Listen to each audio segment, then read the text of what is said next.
นะต่อจากนี้ไปเป็นรายการพุทธานุภาพดำเนินรายการโดยพระธรรมกิติเมธีผู้ช่วยเจ้าวาดวัดราชาธิวาสวรวิหาร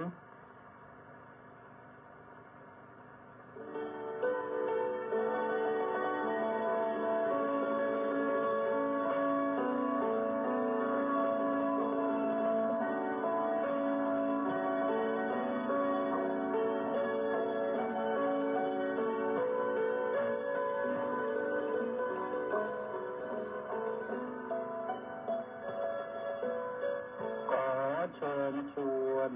มาฟังธรรมนำชีวิตขัดเกลาจิตบริสุทธิ์ผุดผ่องใสเสริมปัญญาบารมีให้จิตใจสุขสดใสเมื่อได้ทำนำชีวารายการพุทธานุภาพจัดสรรให้คำบรรยายจากคำพีมีคุณค่าไม่ต้องค้นไม่ต้องอ่านให้เมตตาได้เวลาพร้อมเชิญเปิดรับฟังฟังธรรมจบ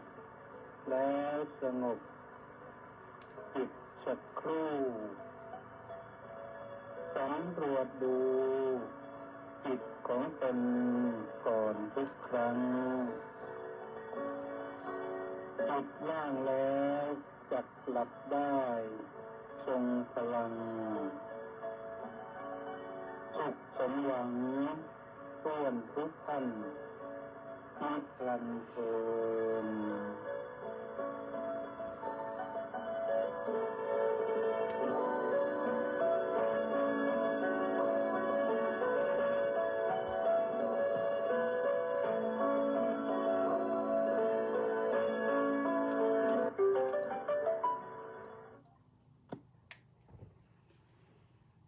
อะระหัง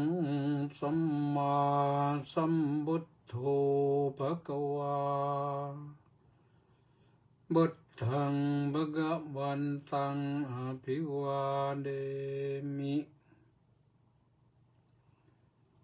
สวากขาโตภะคะวะตาธัมโมธัมมังนะมัสสามิสุปฏิปันโนภะคะวะโตสาวกสังโฆสังฆังนะมามิสัตถุครุธัมมครุสังเฆจติปการโวติผู้มีความเคารพในพระพุทธเจ้าเคารพในพระธรรมและก็เคารพในพระสงฆ์อภัพบปริหานายะเป็นผู้ที่จะไม่เสื่อมไม่เสียนิบบานัสเสวสันติเกได้ชื่อว่าเดินทางเข้าไปใกล้พระนิพพานขอถวายความนอบน้อมแด่พระรัตนตรัยขอคารวะพระเถรานุเถระเจริญสุขสวัสดีมายังท่านสาธุชนผู้ฟังทุกท่านวันศุกร์ที่21พฤศจิกายนพระพุทธศักราช2568ขึ้น1 ค่ำเดือนอ้ายหรือเดือน1วันนี้ขึ้นเดือนใหม่ขึ้นดีปีใหม่ตามจันทรคตินะก็มารับฟังรายการพุทธานุภาพกันตอนนี้ยกเรื่องค ความเคารพในพระพุทธเจ้าพระธรรมและพระสงฆ์ก็มาว่ากัน แต่เนื้อหานั้นก็จะว่าในพระไตรปิฎกเล่มที่22ข้อที่21เนื้อความจะว่าอย่างไรเดี๋ยวค่อยว่ากันวันนี้ได้บำเพ็ญกิจวัตรทำวัดเช้าแล้วก็ทำวัดเย็นแล้วก็เจริญภาวนาถวายเป็นพระราชกุศลแด่สมเด็จพระนางเจ้าสิริกิติ์พระบรมราชินีนาถพระบรมราชชนนีพันปีหลวงที่วัดราชาธิวาสวิหารเราทำทุกวันคือวันพระทำทุกวันเมื่อมันไม่พระก็ทำวัดเสร็จก็เจริญจิตภาวนา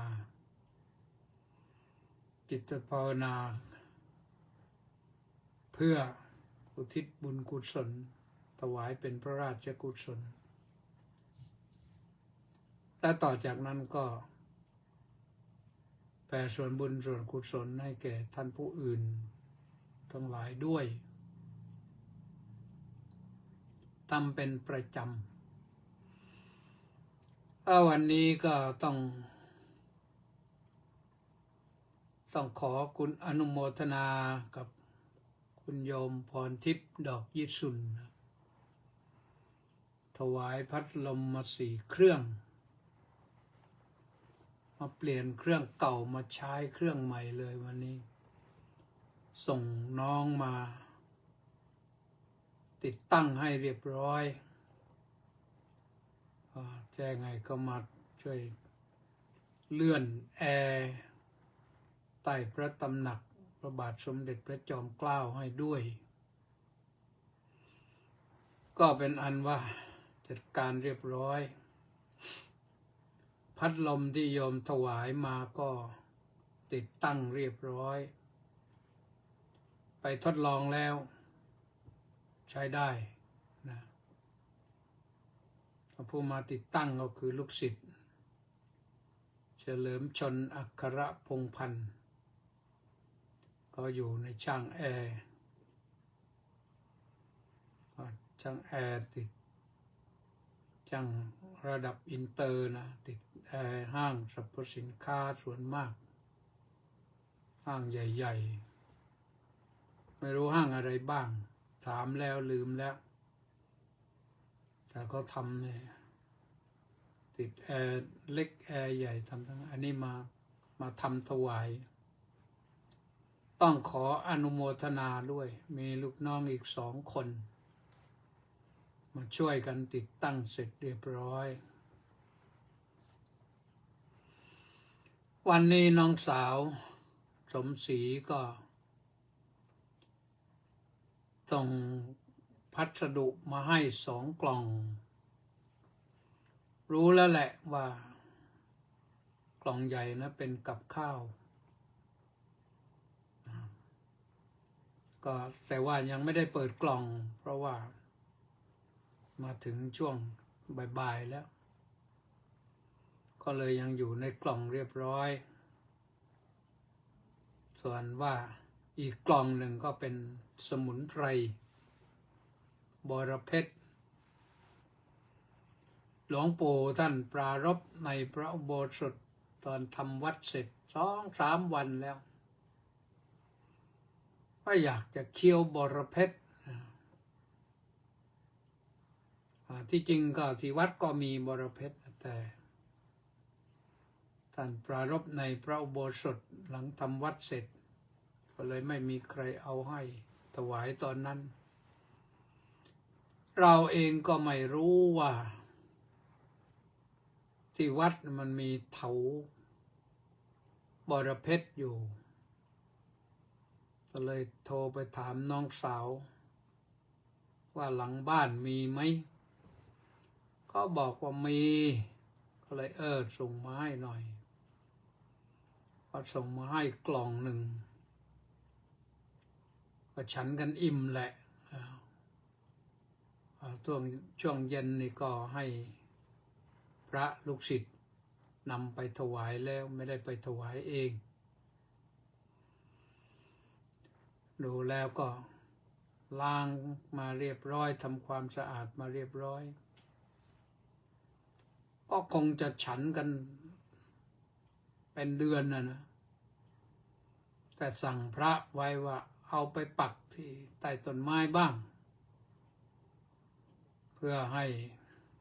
บรเพชรได้ขึ้นต้นไม้ต่อไปไม่ต้องสั่งไกลอันนี้มันข้ามน้ำมาเยอะเลยนะนครศรีธรรมราชนี่ฝนตกน้ำท่วมหนักข่าวว่าตกตั้ง400 500 600มิลลิเมตรนะก็หนักหนาสาหัสนะญาติอยู่แถวใกล้ๆน้ำตกพรหมโลกนี่ก็ไม่รู้จะเดือดร้อนบ้างหรือเปล่าแต่เขาอยู่ที่สูงพอสมควรแล้วน้ำคงไม่ถึงส่วนที่บ้านน้องสาวที่ว่านี่100 วันพันปีก็น้ำไม่เคยถึงก็เป็นที่สูงเหมือนกันอยู่ใกล้ถนนทางหลวงด้วยฝั่งหนึ่งก็กันน้ำไว้อีกฝั่งหนึ่งก็อยู่ทางใต้ถนนก็เลยไม่เป็นทางระบายน้ำด้วยแต่บ้านญาติพี่ๆน้องๆนี่ท่วมกันทั่วหน้าแหละนะให้เห็นภาพบ้างแล้วก็เป็นห่วงเป็นใยเหมือนกันนะแต่ปีที่อาตมาภาพบวชนั่นปีนั้นปลายปี2517นั่นข่าวเขาบอกว่านะไม่ได้อยู่ที่ว่าข่าวเขาบอกว่าน้ำท่วมทั่วเลยท่วมไปในเมืองถึงบอกว่าบางหลังนะถึงชั้น2เลยตึกบางหลังซึ่งนั่นแสดงว่าจมมากเลยเป็นมากจริงๆปีนี้คงไม่ถึงนั้นเพราะว่าเขามีอะไรก็มีประสบการณ์ได้ความรู้อะไรต่างๆแล้วว่าฝนมาน้ำมาจะหาวิธีแก้ปัญหากันอย่างไรแต่อย่างไรแต่ละที่ต่ำๆมันก็จมมานะตอนมันปากนครไปเชียนใหญ่หัวไซปากพนังเนี่ยจมแน่ๆแต่จมนานใช่ด้วยสิ23 อำเภอนี่โดนกันทั่วหน้าเพราะว่าฝนเยอะน้ำเยอะแต่ถ้าช่วยกันระบายทำทางน้ำไม่ดีก็คงจะแห้งเร็วสำคัญก็คือว่ารื้อของขึ้นที่สูงไม่ทันอะไรทำนองนั้นก็มีปัญหาได้นะก็ตอนนี้ยังประมาทไม่ได้นะโยมเขาถามว่าเป็นยังไงบ้างก็บอกโอ้ยคนแถวนั้นนะพวกหนึ่งก็เป็นทุกข์แหละนะที่อยู่ต่ำๆแต่อีกพวกหนึ่งเขาก็ชอบที่ไอ้น้ำท่วมนานๆเพราะเขาเตรียมที่จะดักปลาดักอะไรต่างๆเป็นช่วงฤดูกาลที่จะดักปลาจากน้ำท่วมอาตมาภาพเองก็เคยทำสมัยโน้นนะเดี๋ยวใครฟังอยู่ว่าโอ้ยท่านอะไรตัวดีว่างั้นนะอันนั้นมันสมัยโน้นนะก็ทำไปตามชาวบ้านก็ทำเราก็ทำด้วย เราไม่ทำเขาก็หาว่าเราขี้เกียจสิงั้นเราต้องไปทำด้วย ก็ฝนก็ลงไปหนัก ฟังติดตามข่าวก็ปรากฏว่า สงขลาปัตตานียะลานราธิวาสนี่ก็ยิ่งหนัก เขาคงจะไม่อยู่แถวนั้นอย่างเดียวนะคงจะข้ามไปโน่นละกะลันตันเคด้าปีนังตรังกานูอะไรต่างๆนั่นแหละ ไปถึงมาเลเซียทั่วถึงแหละเพราะอยู่ตรงนั้นมันติดกันอยู่คนละฝั่งคลองกันอยู่คนละฝั่งแม่น้ำโกลกจากนราธิวาสก็ไปข้ามไปฝั่งโน้นก็เป็นรัฐกลันตันนะแม่น้ำโกลกขวางอยู่ถ้าขึ้นไปทางตะวันตกก็ออกจากสงขลาไปก็เดานะไปสะเดาก็ไปเข้ารัฐเคด้าก็ชื่อเคด้าแต่เราเรียกไซบุรีแต่นั้นเป็นแดนดินถิ่นไทยทั้งนั้นเมื่อก่อนนะโน่นเราไปถึงเกาะหมากนั่นแหละเกาะหมากเขาเรียกเกาะปีนังปีนังก็แปลว่าหมากมาการปีนังโอ้ไปไหนมาการปีนังมาเชิญมากินหมากกันก็คล้ายๆกันแหละกับทางเขมรเนี่ยทางอะไรอุดรมีชัยศรีโสพลจังหวัดอะไรจังหวัดเสียมราชชื่อไทยทั้งนั้นติดอยู่นะก็เมื่อก่อนไทยปกครองอยู่เอาละอันนั้นก็เราก็คงไม่คิดจะไปแย่งคืนนะแต่ว่าก็ไม่รู้เหมือนกันนะฟังอยู่เอากันว่ากลับมาที่เรารักษาบ้านเมืองรักษาประเทศชาติให้ดีให้มีอยู่มีกินไม่ลำบากอันนี้ก็ถือว่าดีแล้วในเรื่องของธรรมะวันนี้ต้องขออนุโมทนากับเฉลิมด้วยเลยเฉลิมกับอีก FC อีก693 คนวันนี้ออนไลน์เข้ามาเปิดรายการตอนเปิดรายการก็เจออนุโมทนาสาธุเฉลิมนี่ก็เฉลิมจิตรามาสนะเป็นโฆษกอยู่ที่วัดพระมหาธาตุนครศรีธรรมราชเขามีความรู้ความสามารถอธิบายได้พระธาตุเป็นอย่างไรตรงไหนเป็นอย่างไรนำชมได้โอเคเป็นไกด์ได้นะเป็นไกด์ภายในเพราะฉะนั้นใครไปก็ถามชื่อเฉลิมอยากขึ้นไปไหว้พระบรมธาตุเจดีย์ถามชื่อเฉลิมได้เฉลิมก็แนะนำให้ได้อ้างได้อ้างพระธรรมบอกว่าพระธรรมกิตติเมธีสั่งมาว่างั้นให้มาบอกเฉลิมก็จัดการให้แหละนะ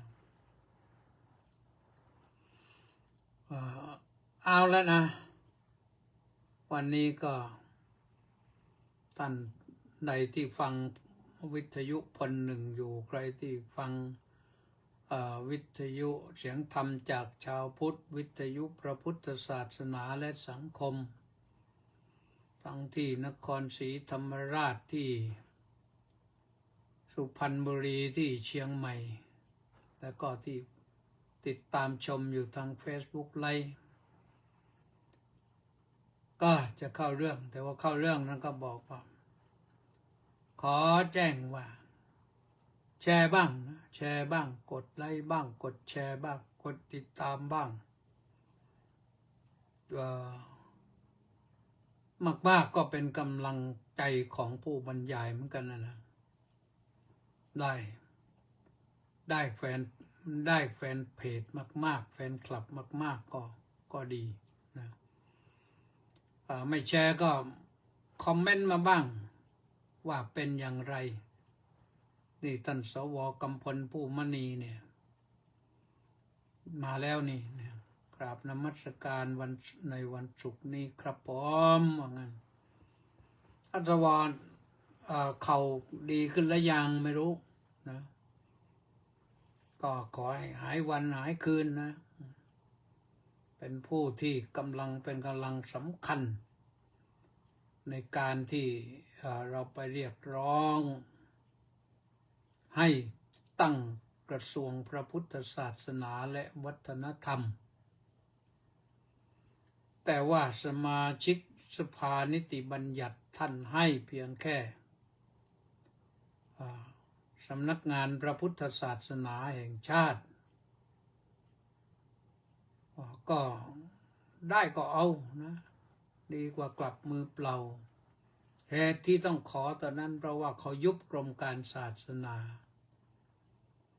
เราเห็นว่าศาสนาพุทธของเราต้องอยู่กับชาติศาสนาพระมหากษัตริย์เนี่ยจะยุบหายไปไม่ได้พระราชพิธีอะไรต่างๆต้องเกี่ยวข้องกันเยอะเพราะฉะนั้นก็เลยเรื่องเหตุผลมันมีเยอะนะแต่ว่าเอาแค่นี้พอแหละว่าเราไปเรียกร้องในที่สุดขอให้มันเป็นกระทรวงก็ไม่ได้ไม่ได้ก็ขอให้มาเป็นสำนักงานพระพุทธศาสนาแห่งชาติที่จริงแล้วคำขอนั้นขอสำนักพระพุทธศาสนาแห่งชาติ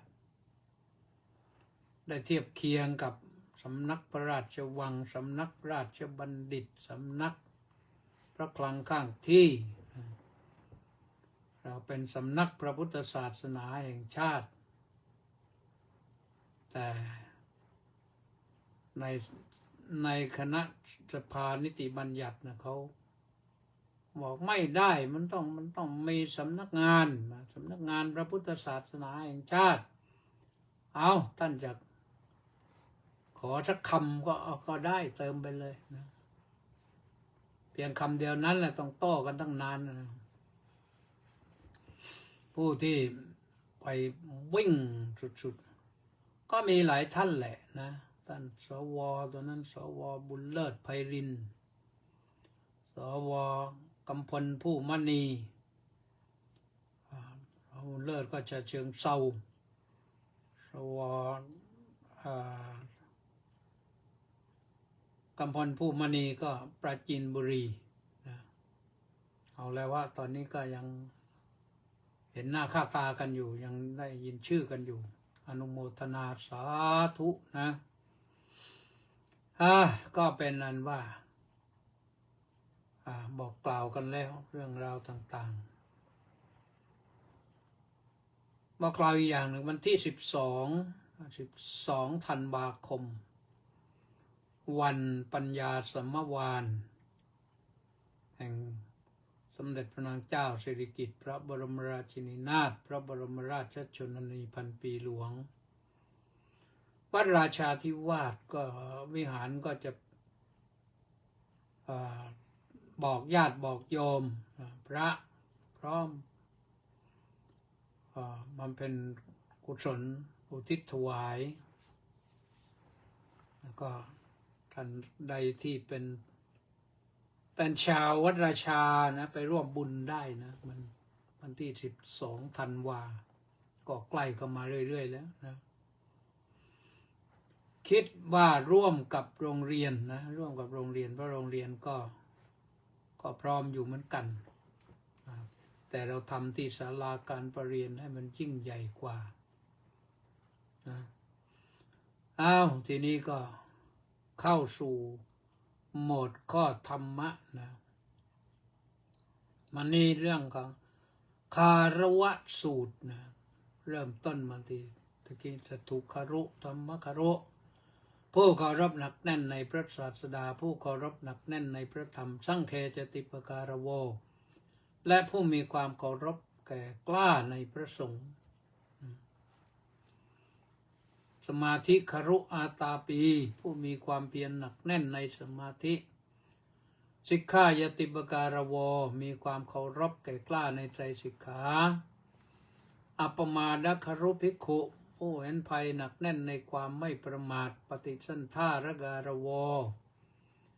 มีความเคารพในการปฏิสันฐานอภัพโบปริหานายะย่อมเป็นผู้ไม่พอเพื่อจะเสื่อมเสียนิบบานัสเซวสันติเกย่อมได้ชื่อว่าเป็นผู้ปฏิบัติเข้าไปใกล้พระนิพพานดังนี้แลนะ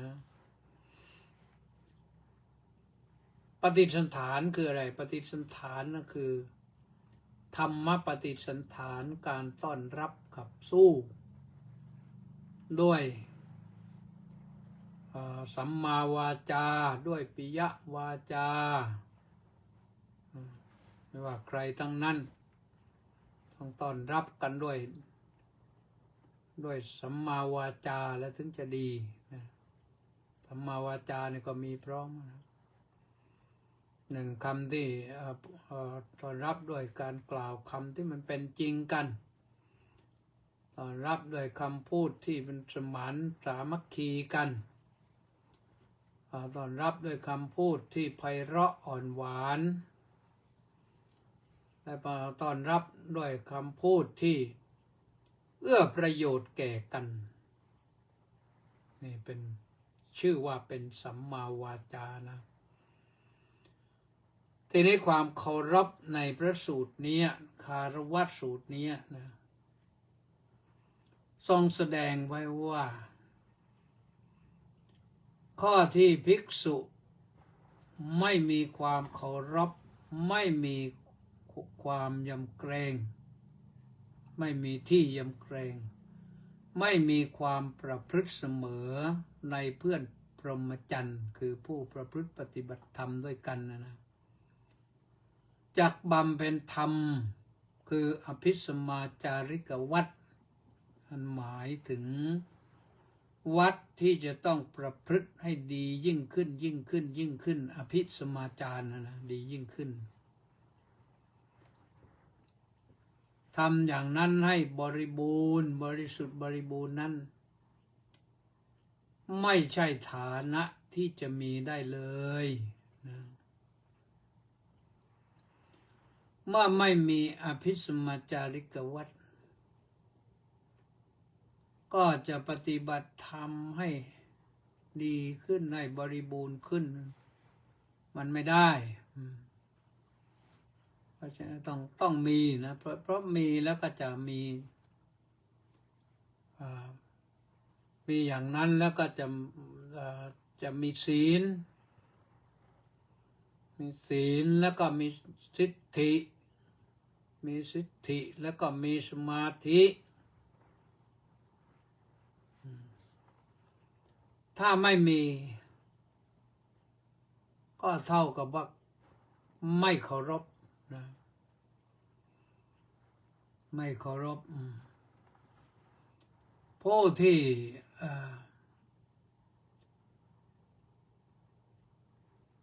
ไม่บำเพ็ญธรรมของพระเสขะนะก็เรื่องของศีลเรื่องทิฏฐิเรื่องสมาธินี่ถือว่าเป็นธรรมของพระเสขะนะไม่ใช่พระเสขะแต่เป็นธรรมของพระเสขะ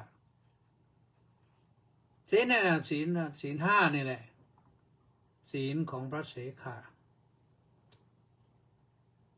ศีลห้าศีลแปดศีลอุโบสถนี่เป็นศีลของพระเสขะพระเสขะแปลว่าพระผู้เป็นนักศึกษาของพระพุทธเจ้าเมื่อคืนก็ว่าไปแล้วเสขะนั่นแปลว่ายังเป็นนักศึกษาอยู่ถ้าพระอาเสขะนะพระผู้ไม่ต้องศึกษาแล้วจบการศึกษาแล้ว คือบรรลุพระอรหัตผลเป็นพระอรหันต์ไปแล้ว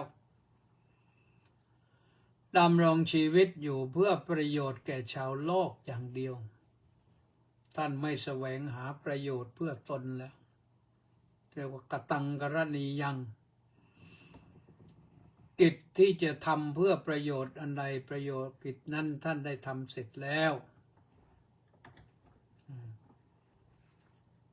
เพราะฉะนั้นผู้ที่ไม่ประพฤติสม่ำเสมอในเพื่อนพรหมจรรย์จากบำเพ็ญธรรมคืออภิสมาจาริกวัตรให้บริบูรณ์ไม่ได้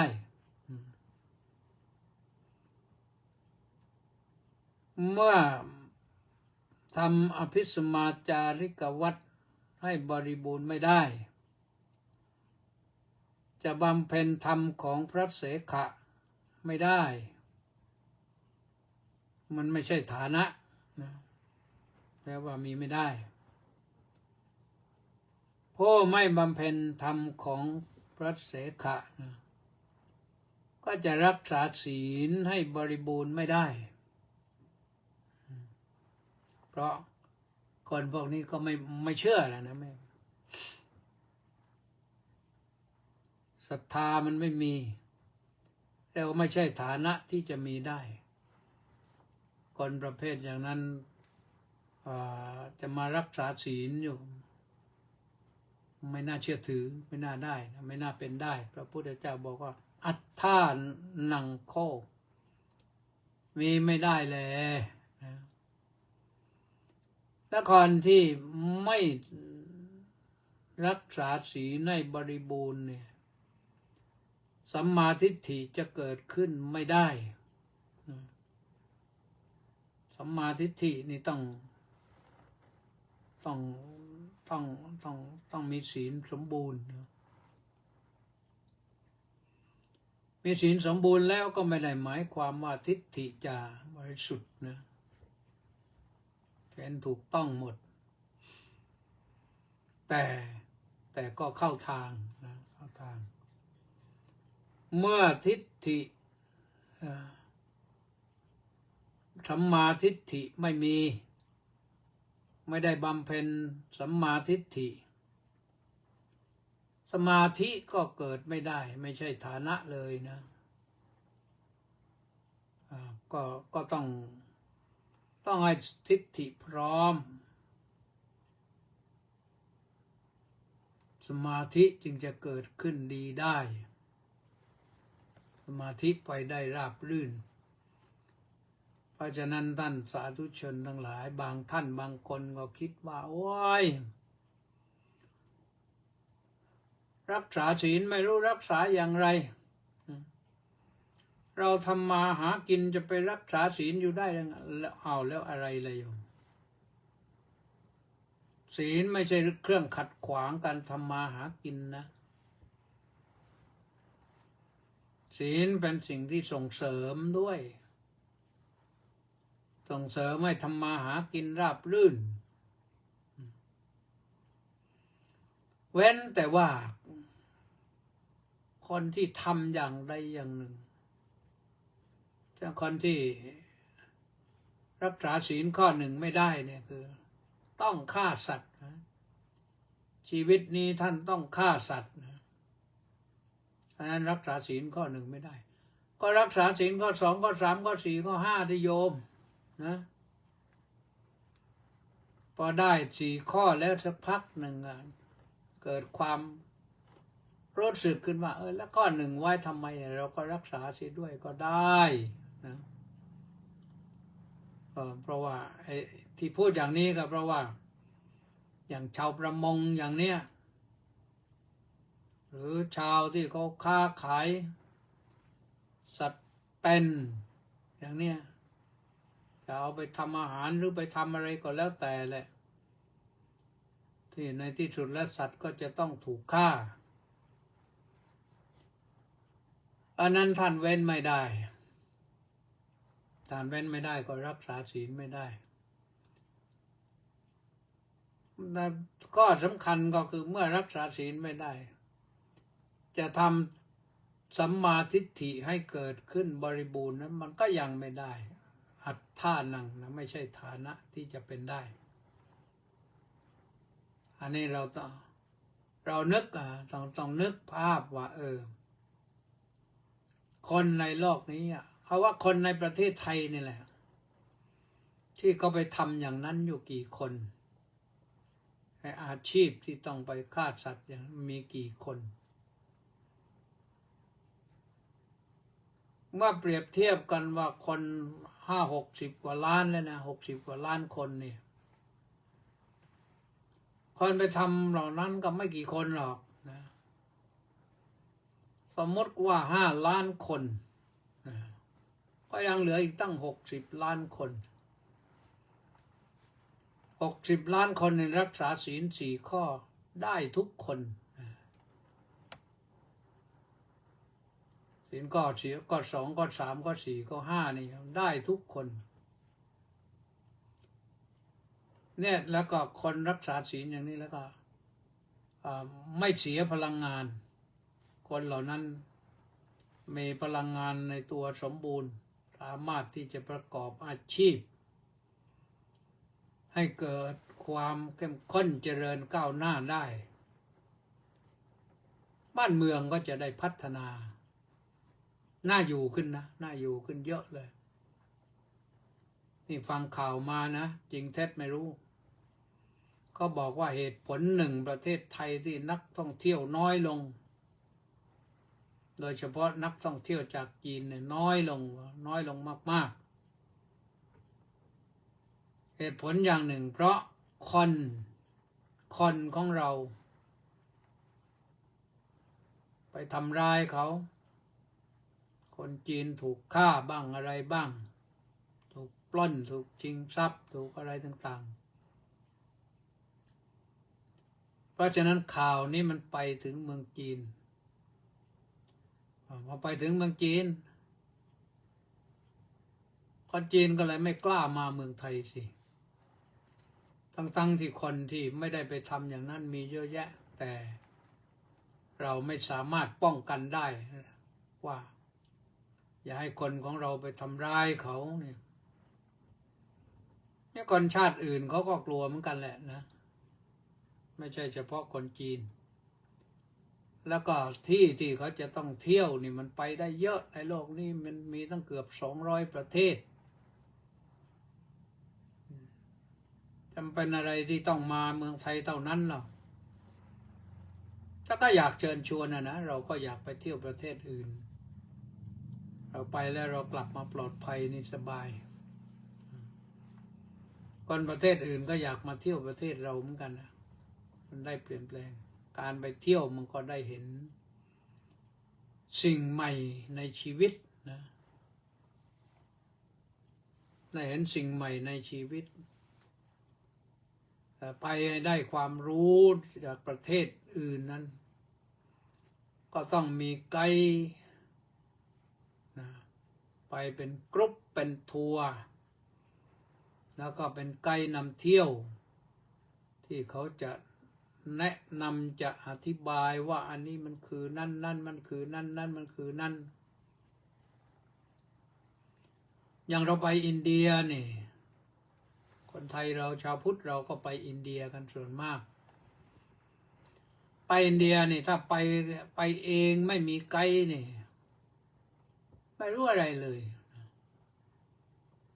เห็นแต่ซากปรักหักพังเยอะโดยเฉพาะอย่างยิ่งที่สังเวชนียสถานนะไปเห็นอิฐเราก็คือเห็นว่าอิฐเก่านั่นแหละแต่ถ้ามีคนอธิบายให้ฟังว่าอิฐตรงนี้เป็นอย่างนั้นอย่างแต่นี้สถานที่สำคัญอย่างนั้นในฐานะที่เราได้เคยศึกษาเล่าเรียนมาแล้วเนี่ยมันหลับตาเห็นภาพเลยนะอาตมาก็ไปถึงอินเดียครั้งแรกเนี่ยเล่าแล้วก็เล่าอีกนะว่าโชคดีที่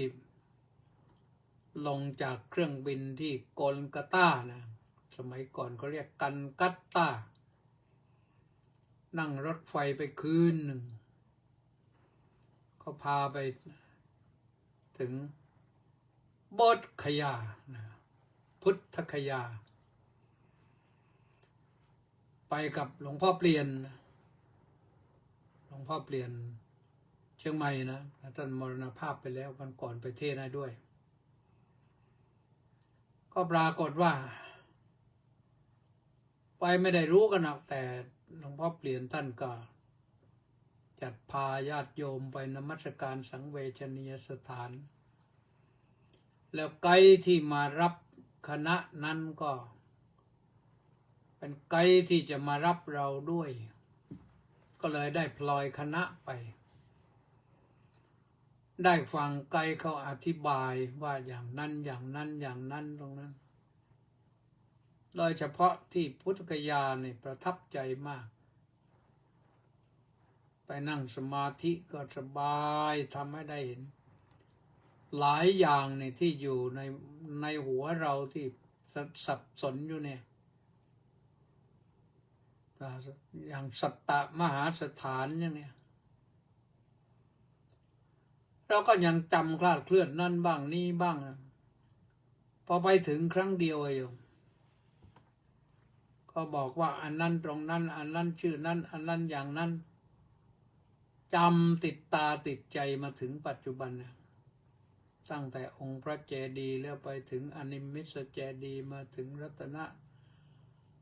จงกรมเจดีย์ไปที่รัตนคระเจดีย์ไปที่อัชฌปาลนิโครธไปมุจลินแล้วก็มาราชายตนะอยู่ใกล้ๆต้นพระศรีมหาโพธิ์ก็ทำให้สัตตมหาสถานนี่จำแม่นเลยว่าอยู่ตรงไหนตรงไหน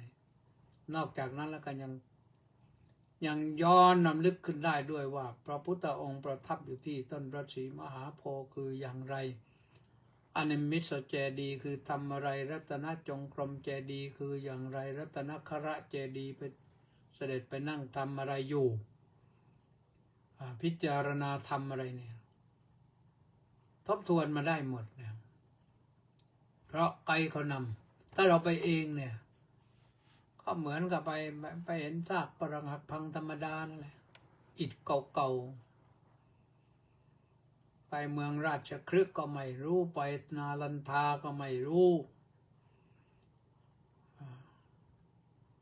ไปปาราณสีก็ไม่รู้นะไม่รู้ทั้งนั้นเห็นแต่อิฐนะเพราะเขาอนุรักษ์แล้วเขาห้ามสร้างอะไรขึ้นมาเพราะฉะนั้นก็เขามาเขาก็ได้ความรู้นะเขามาเขาก็ได้ความรู้จากไกด์ที่แนะนำให้เขาถ้าไกด์เรานำผิดมันก็ผิดอะไรอันนี้คำรณแยมเยือนบอกว่ากราบตักยามเช้ากราบเท้ายามเย็นจากประเทศคาซัคสถานนะครับผมมะรืนนี้จะเข้าประเทศคีร์กิสถานครับผมพร้อมคณะใครบ้างครับผมแค่นั้นนะคณะครับผมแค่นั้นนนก็เขานักธุดงค์นะธุดงค์มาจากอเมริกามายุโรปแล้วเข้ามายุโรปตะวันออกตอนนี้นะแถวนี้จะเป็นเอเชียหรือเปล่าไม่รู้นะคาซัคสถานเนี่ยสถานนะเป็นภาษาที่ไปจากอินเดียทั้งนั้นมันแสดงให้เห็นว่าสมัยก่อนนี่แถวนั้นก็เป็นเขตแดนแห่งพระพุทธศาสนาทั้งนั้นนะเหมือนอัฟกานิสถานคาซัคสถานกีร์กิสถานอุซเบกิสถานสถานคือภาษาอินเดียสถานนั่นก็เป็นชื่อตอนนี้ก็เปลี่ยนเป็นชื่อประเทศไปแล้วนะทั้งปากีสถานทั้งอัฟกานิสถาน ทั้งอุซเบกิสถานเนี่ยก็ปากีสถานก็เมื่อก่อนก็อินเดียอัฟกานิสถานเมื่อก่อนก็อินเดียนะแล้ววันก่อนทางปากีสถานเขาประกาศว่าเขาจะให้อะไรมาแสดงให้พระพุทธรูปมาแสดงนะจากพิพิธภัณฑ์เขาเนี่ยไม่รู้ทางกรมศิลปากรว่ามาแล้วยังรับมาแล้วยังน่าสนใจนะยังนึกอยากไปชมอยู่เหมือนกันนะทราบข่าวว่าเขาอนุรักษ์ไว้ดีนะพระพุทธรูปนี่เยอะมากแถวนั้นนะเมื่อก่อนเป็น Buddhist land นะเป็นดินแดนแห่งพระพุทธศาสนาแต่ต่อมาเราก็ต้องพ่ายแพ้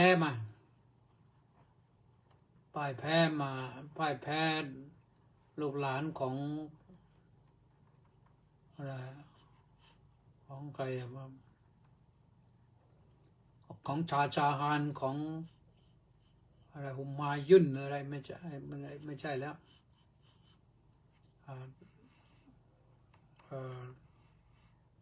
ราชวงศ์โมกุลที่ตีอินเดียมาจากทางตอนเหนือตอนโน้นแหละแถวในเขตทางโน้นมาตีเอาใกล้ๆอิหร่านนั่นแหละก็มาเอาอินเดียไปเยอะเลยพอเอาอินเดียไปก็หมายความว่าศาสนาพุทธก็ค่อยหายไปเพราะคนเหล่านี้เขาทำลายนะแม้แต่นั่นนะพระพุทธรูปใหญ่เมืองบาบิยันนะก็ยังเอารถถังไปปืนใหญ่ไปยิงทิ้งได้เลยตอนนั้นยังชื่นชมมากนะชื่นชมจีนมากเขาบอกจีนเขาประกาศว่าเขาจะทำให้ใหญ่กว่านั้นอีกนะแต่คนไทยเราเงียบคนไทยเรารักสงบเงียบเลยไม่ได้ทำอะไรเลยนะก็ได้แต่เศร้าทำอะไรไม่ได้นะท่านสาธุชนทั้งหลายก็เอากันว่ากลับมาที่ว่าความเคารพนั้นสำคัญลูกถ้าไม่เคารพพ่อแม่ก็เติบโตยากนะเจริญยากศิษย์ไม่เคารพครูอาจารย์ก็ไปยากนะพระพุทธเจ้าจึงทรงแสดงว่าคนที่ไม่เคารพไม่ยำเกรงในเพื่อนพรหมจารีเนี่ยเจริญในธรรมยากจะบำเพ็ญอภิสมาจาริกวัตรให้บริบูรณ์นั้นเป็นไปได้ยากนะอภิสมาจาริกวัตรก็คือวัดที่ทำให้ดียิ่งขึ้นโน่นไปถึงศีลถึงทิฏฐิถึงสมาธินะอย่างที่ว่ามาแล้วนะเพราะฉะนั้นท่านสาธุชนทั้งหลายก็ต้องมีความเคารพนะสรุปในข้อนี้ก็คือเราต้องรู้จักเคารพให้หนักแน่นเคารพในพระรัตนตรัยเคารพในพระพุทธพระธรรมพระสงฆ์เคารพในมารดาบิดาเคารพในครูบาอาจารย์เคารพในผู้ใหญ่เคารพในกษัตริย์เคารพในสถานที่สำคัญคนอื่นเคารพเราไม่ถ้าเราไม่เคารพเราก็ไม่ควรไปลบหลู่ดูหมิ่นเขานะวันนี้หันไปดูนาฬิกาหมดเวลาแล้วนะก็ต้องเช่นเดิมนะอะไรชื่อใครมาบ้างวันนี้ก็สมศรีลักษณะวิราชนะสาธุมณีแสงจันทร์น้อมกราบนมัสการสาธุเจ้าข้าสาธุแล้วก็พัดอุไรวันน้อมกราบถวายความเคารพครับสาธุต้าสิทธิมงคลนมัสการสาธุครับสาธุแปะนันทิการน้อมกราบนมัสการสาธุเจ้าข้าสาธุนะเคสมชายจัน ขอน้อมกราบนมัสการพระเดชพระคุณท่านเจ้าคุณอาจารย์ที่เคารพอย่างสูงครับสาธุ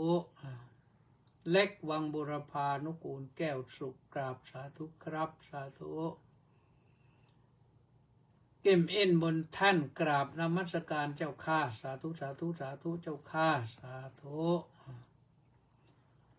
มาถึงท่านกำพลผู้มณีกราบนมัสการในวันศุกร์นี้ครับพร้อมสาธุป้าจ่ายจินดาจากพังงา